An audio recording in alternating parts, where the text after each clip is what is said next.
Let's open up the OG mailbag. Alongside Joe Giglio, I'm Joe Ovias. We are not inside Eford Studios.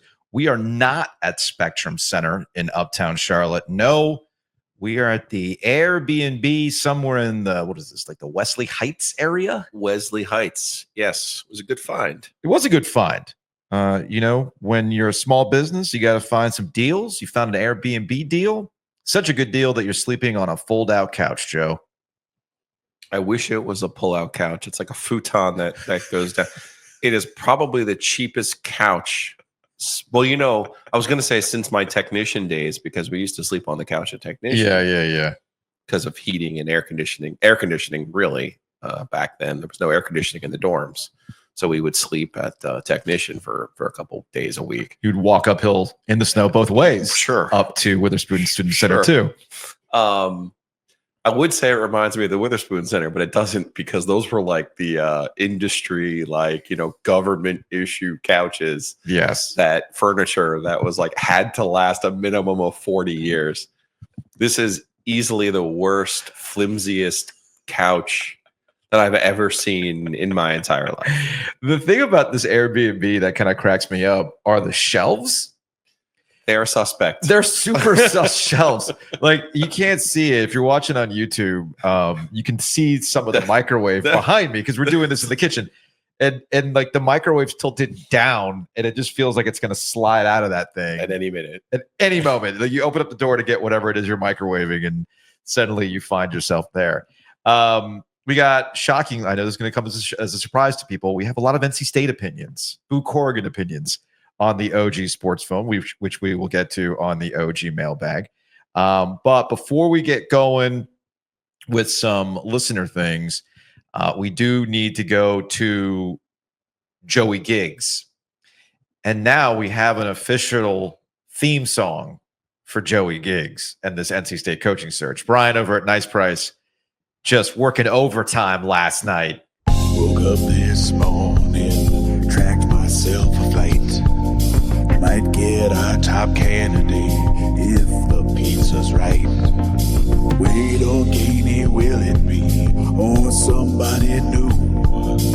Here's your chance to make your mark, a coaching search with Boo. Woke up this morning, I got myself a coach. It would be, I would be breaking IP rules if I got the Chuck Amato ABC football intro. That's right. Where they had Chuck with his sunglasses driving around Raleigh to do the Sopranos theme. Go if kids, the younger audience, if you've never seen that and you've watched the Sopranos, look up Chuck Amato Sopranos intro. It is a moment in time. A moment in time. You didn't know how good you had it until it's gone.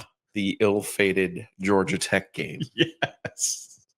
Doomed from the start. All right, so before we get into some Bill Belichick and Foya and John Feinstein, along with some calls, what is the latest with the NC State coaching search? I feel like they got hot and heavy yesterday, but this morning it's kind of, if we were doing flight aware, we're in a holding pattern right now, it seems. Yeah, I mean, they met with Will Wade and Ben Broussard, I understand, was on this trip. Ben Broussard, head of the Wolfpack Club, was at LSU when Will Wade was at LSU. So the common links are always your friend. You always want, people who you can talk to, trust. And, this is going to come down to financials. Yeah. Number one, Will needs to know you have a financial commitment at the level that NC State has not put into the program before. That's number one. Number two, it's going to come down to options. I've said this before. I've told you the story about 17. Will is a person that's always going to weigh his options. He's not in a desperate position. He's not in a hurry. McNeese will play in the NCAA tournament Thursday or Friday. We'll find that out on Sunday where they're headed. So I don't see anything with Will happening until McNeese is eliminated.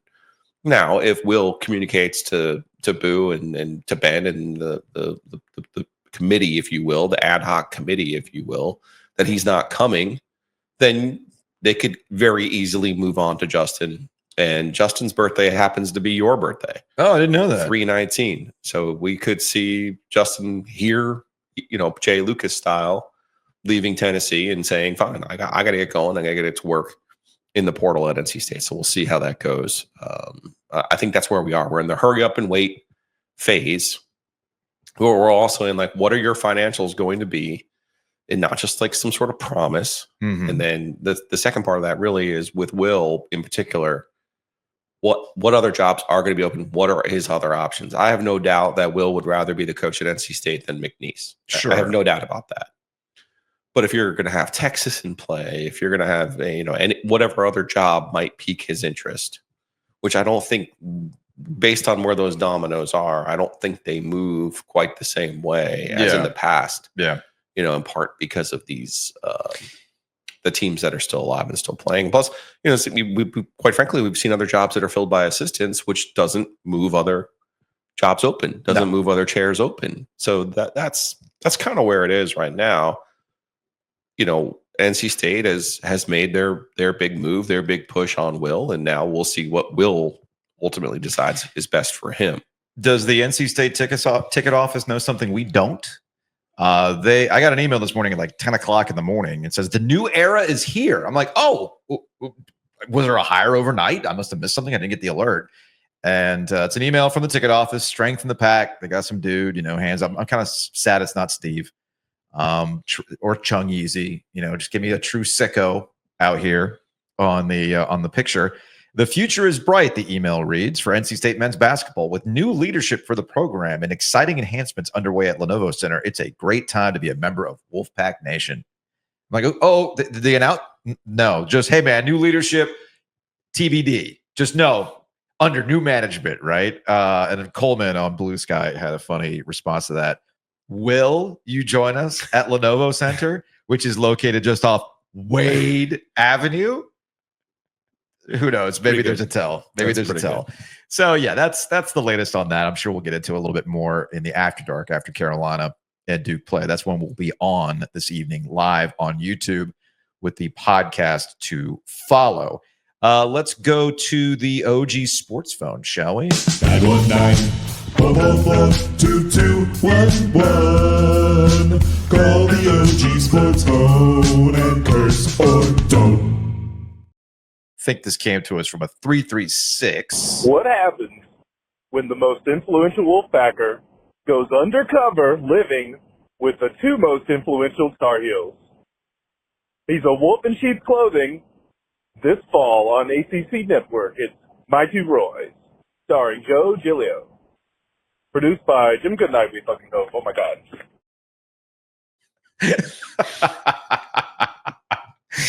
Yeah. People seem to enjoy the picture that I took of you with former Governor Roy Cooper and Roy Williams in an amazing Argyle sweater. That's a cable knit bad boy?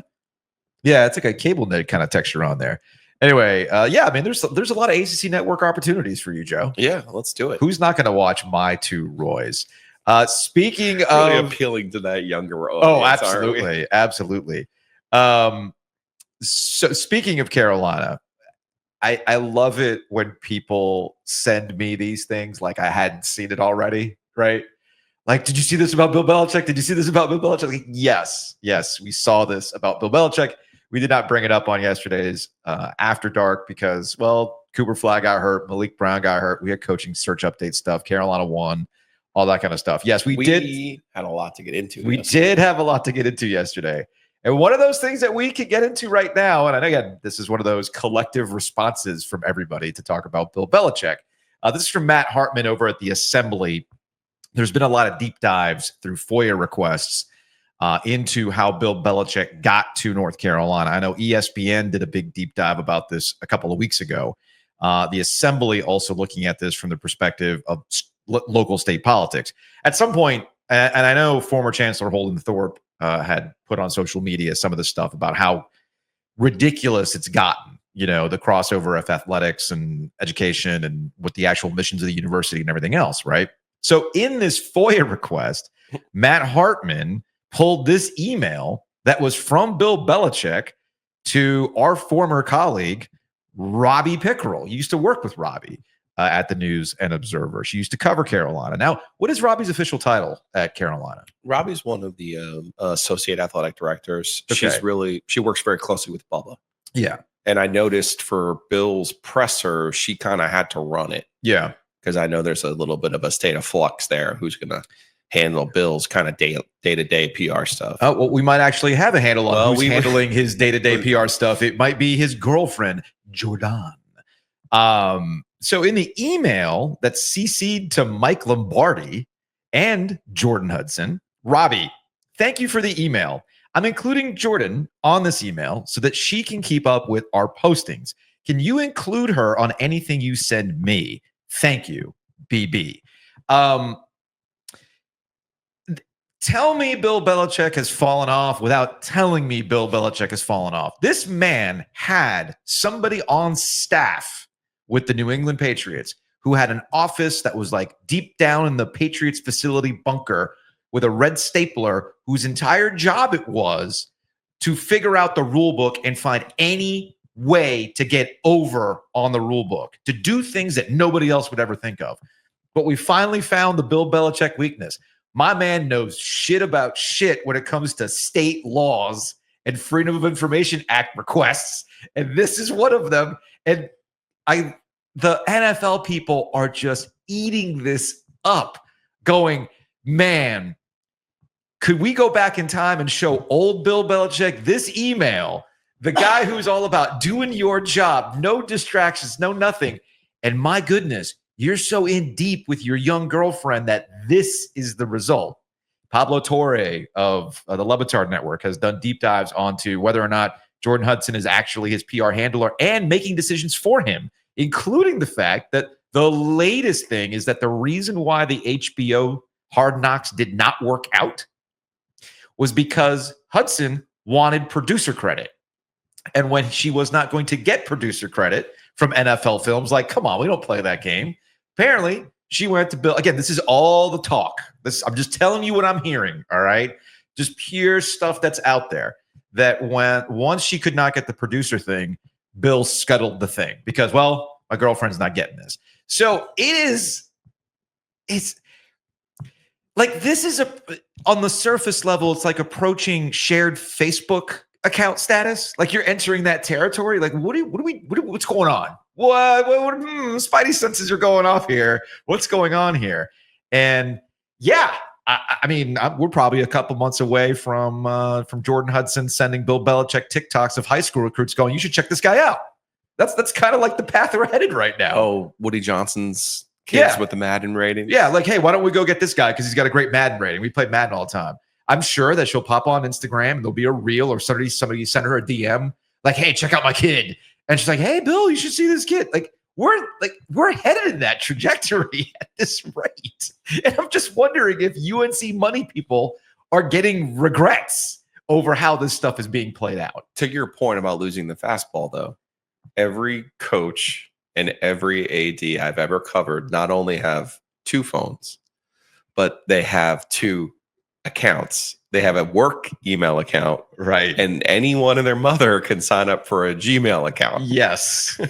Trust me. This is not the NFL, okay? This is not where Tom Brady goes, what phone? Yeah. Oh, no. Doesn't work that way. You're a state employee. You could even get I'm the greatest coach of all time at gmail.com. It's really not that hard. Or I love Jordan Hudson at gmail.com. Or whatever one you want, you can do. 6 rings, 1 Jordan. Whatever you got to do, you can do on Gmail. I promise you. So yeah, he's really slipping on that front that he can't even come up with a secondary email account to kind of scold the folks over at UNC. Like, hey, so I'm gonna need you to CC Jordan on that. Yeah, I'm gonna need you to run that by Jordan before. I just want now. What was the outfit that she wore to the NFL 100 awards? I forgot. It was like some sparkly off the shoulder thing.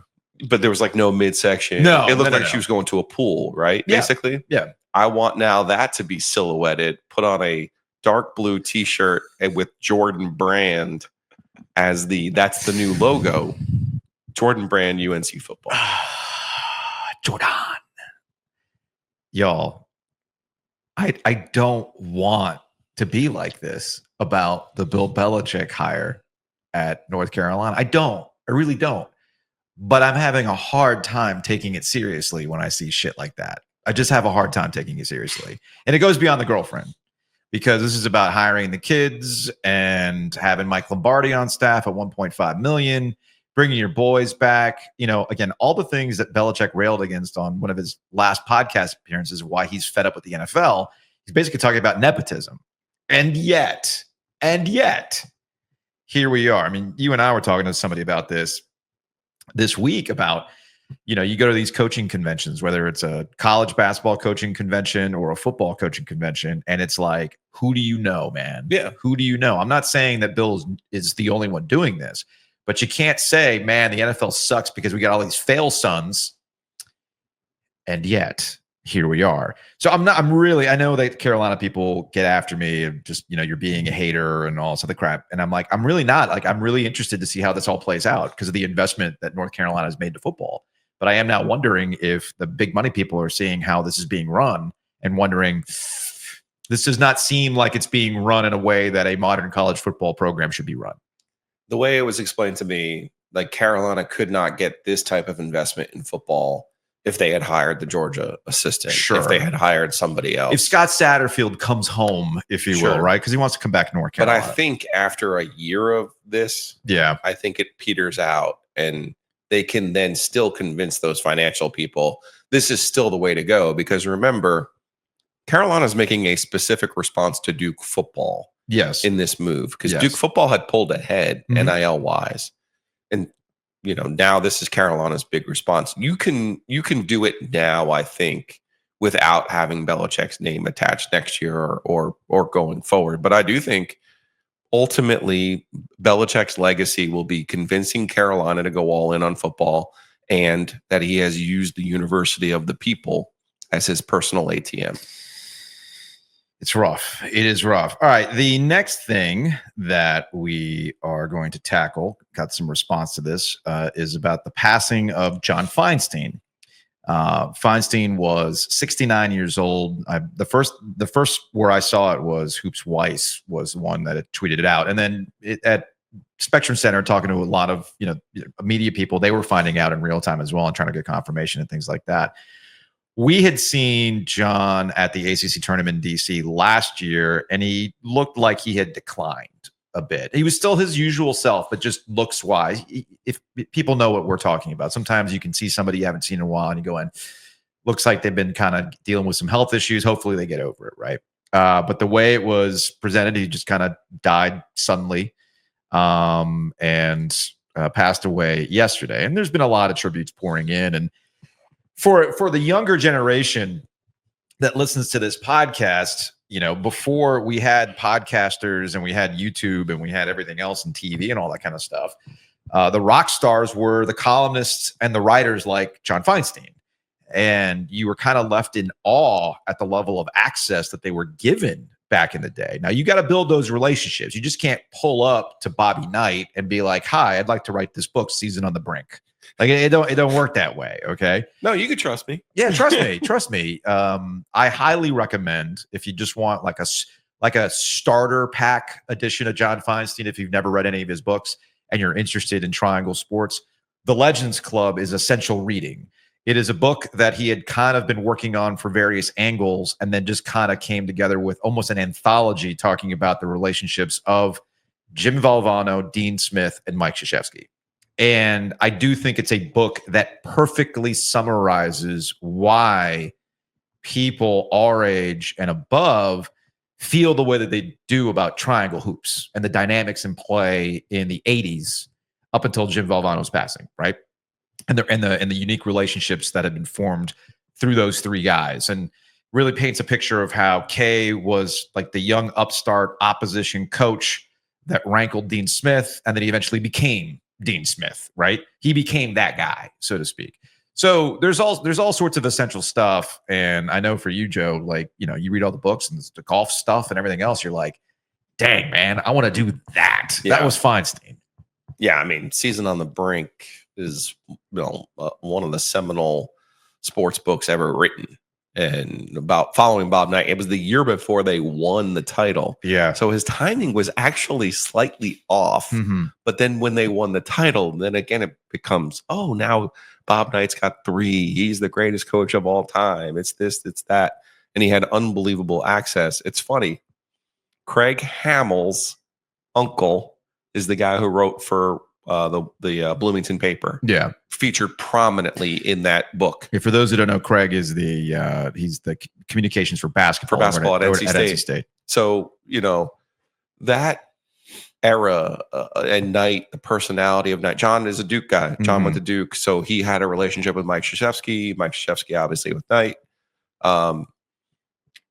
That book really, I mean, for people in Gen X, he's one of the main reasons. And that and the sports reporters, like, Dick Schaap, that show, like Wilbon and Kornheiser. I mean, Kornheiser was that for me. Like, I loved Kornheiser on Sports Reporter. So they were. John was instrumental in an entire generation or two of people getting into this business.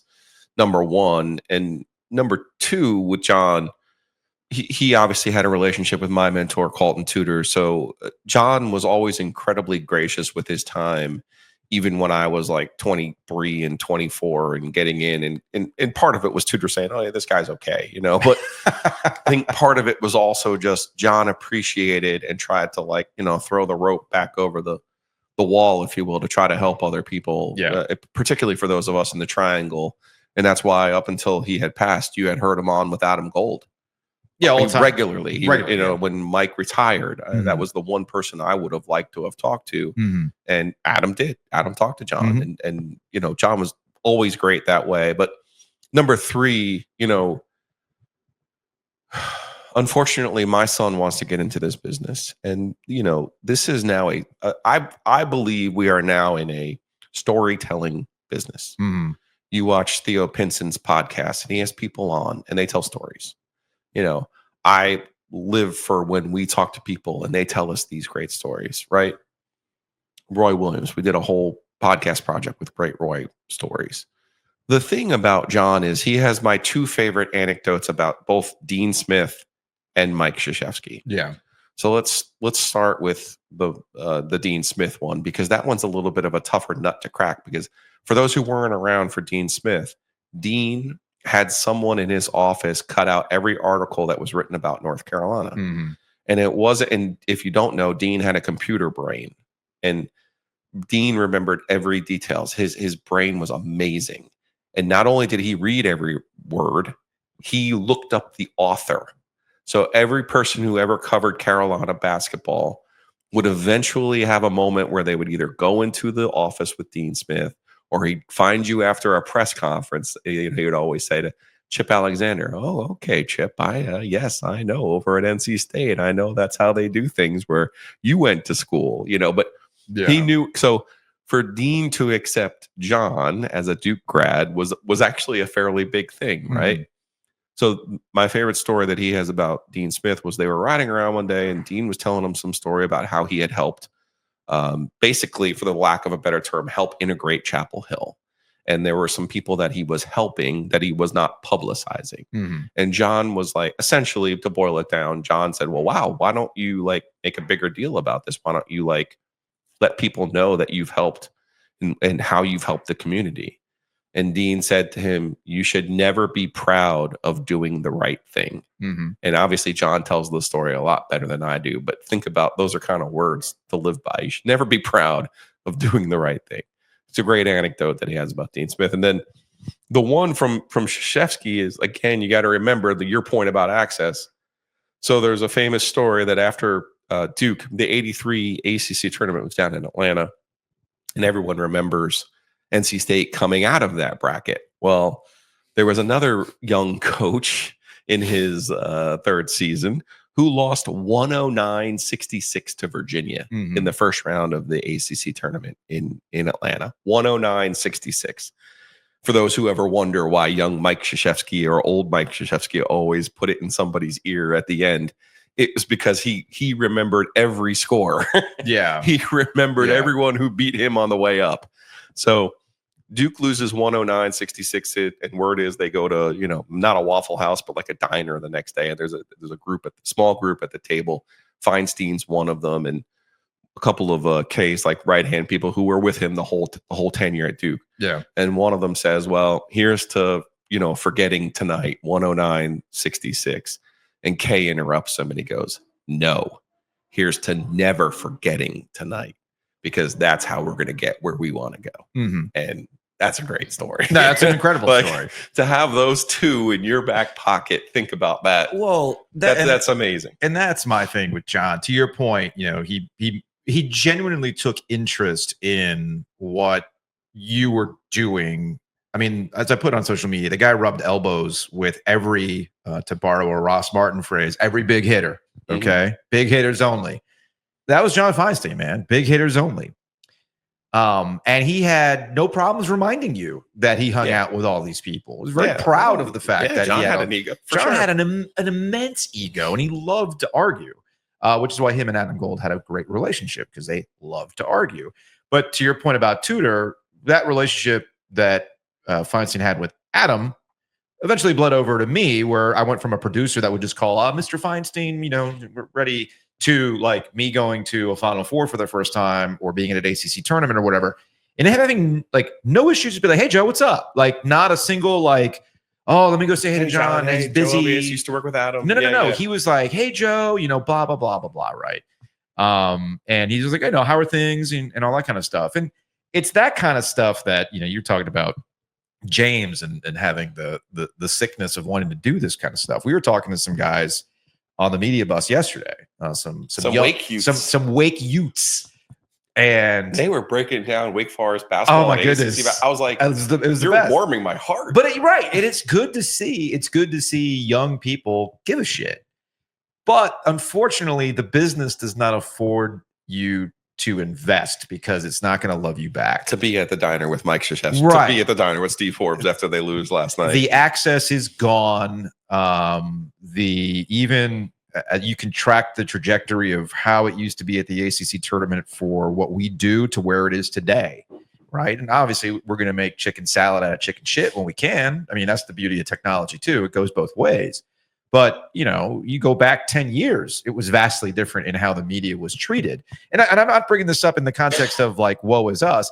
What I am saying is it doesn't incentivize the next generation to stick with it. And I told this to these guys yesterday, where I said, we keep, it's like, it's great that you guys are keep tuning in. It's like, I always joke, well, I don't know what else I'm going to do. Man, I'm about to be 46. I don't know what else. Like, this is what I do. So I'll see how long I can make it work, right? I said to the kid, you fortunately have the advantage to know better now and be at Wake. Yes. So you can try to make this work, but you also know, man, hey, it ain't here for me, and it'll go. And there's one national writer that you and I both know that is young and should be that next guy. But every time he's done something like professionally, I'm not going to say it is because I don't want to call out his employers, but I can see it. It's like you continue to do things to make this young writer who's very plugged in and very talented that could elevate to be that next guy that sports people like. You just keep undercutting it with every single one of your decisions. So John came up in that time. Tudor came up in that time where you got all these things. And it's also important too. And the reason why Feinstein is essential reading is because, as things kind of get lost in the dustbin of history and things like that, those stories start to go away, and you need the written text, if you will, to know what it was like. And that's why Feinstein did important work. I don't know what's going to happen today. Like, are people going to be like, hey man, let's go back to the Ovius and Giglio podcast for crack 2025. open that podcast. Right. Like crack open. Hey, can you, are there going to be people telling their kids, man, you had to be there for Giglio's double birds at the Rialto after State beat the Elite Eight, beat Duke in the Elite Eight. Like that, that's not written. It's all just out there on social media and stuff like that. Where does it go? So it's a really, really weird spot that we're in right now. All right, let's we'll do one more sports phone call, and then we'll get into the premium side of things. Hey guys, it's Ben from Bull City Coordinators. I've been having this thought over this ACC football and basketball season, and it really kind of crystallized today with Cooper Flagg and Malik Brown getting hurt. I just want your thoughts on this. Do you ever think that the old gods, the fickle old gods, unpredictable as they were, never stopped existing? They just stopped being believed in. And what they did was they took over sports teams and randomly unleashed their unpredictable, fickle, vindictive nature from time to time at the most random and seemingly inopportune and worse moments. To wit, what happened with NC State basketball last year to this year, and then today with the Blue Devils and Flagg and Malik Brown going down. I'd love to get your thoughts on that. Anyway, keep up the good work, guys. Yeah, the sports gods do make you wonder, why can't we have nice things sometimes, right? Why can't we have nice things? I definitely believe there's a push and pull to the universe, that you get out what you put in. Yeah. You know? So I'm also not a apoplectic about Duke and Flagg's injury. No. Malik now is a different one because that one just keeps happening. Mm-hmm. But I think you rest up Cooper, which is fine, and you're in Raleigh. Raleigh doesn't start till Friday next week. Yeah, next week. You get till Friday. You could even make the argument you don't have to play him until Sunday. Yeah, you're probably not going to need him in the 116 game. You're not. If he's feeling good, play.